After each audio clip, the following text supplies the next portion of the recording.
to my video vlog. Almost sounds like hog, but it's a vlog. Let's go! Let's talk about UFOs because it has become bluntly obvious that citizens of this country have a growing interest on the subject.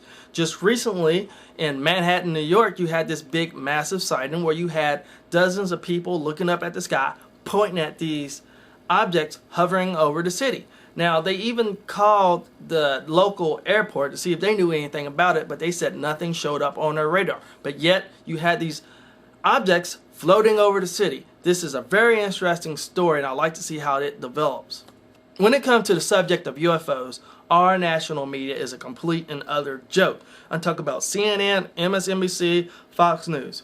You're telling me they'd rather cover Paris Hilton? Is she a bigger story than the possibility of UFOs, extraterrestrials?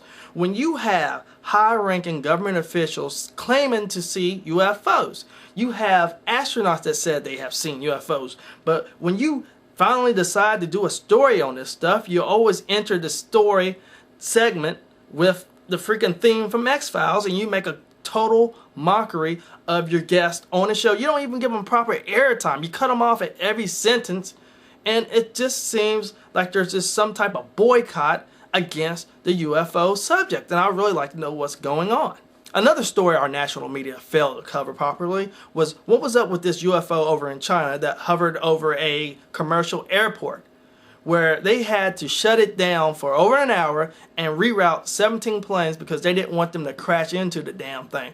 Now, a government official is trying to claim that it was some sort of test they were conducting, but why would you do it over a commercial airport? Wouldn't you do it over a government facility? It just doesn't make sense. Here's another fantastic story our news media failed to cover. There's this guy in the UK, his name is Gary McKinnon, who they claim hacked into the Pentagon. But he didn't really actually hack into the Pentagon. All he did was look at some classified information that was not protected by any passwords or anything. He just basically just logged on and looked at all this top secret information. He found information on UFOs and even 0-point energy, a free freaking energy source.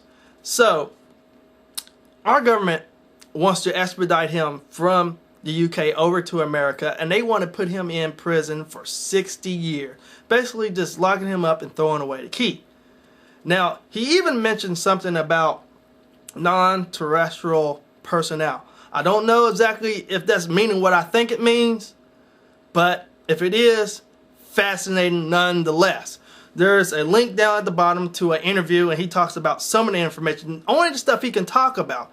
So I can only imagine the stuff that he's just sitting on, that he's not talking. I mean, this probably would blow our minds. And you're telling me our media is not talking about it at all? What this guy did was very significant. If you have time, check out the interview. It is over 40 minutes. But let me know your thoughts on it if you do check it out. And let me know if you think it's credible or not. But it is interesting. They want this guy for some reason, and I'd like to know why. Peace.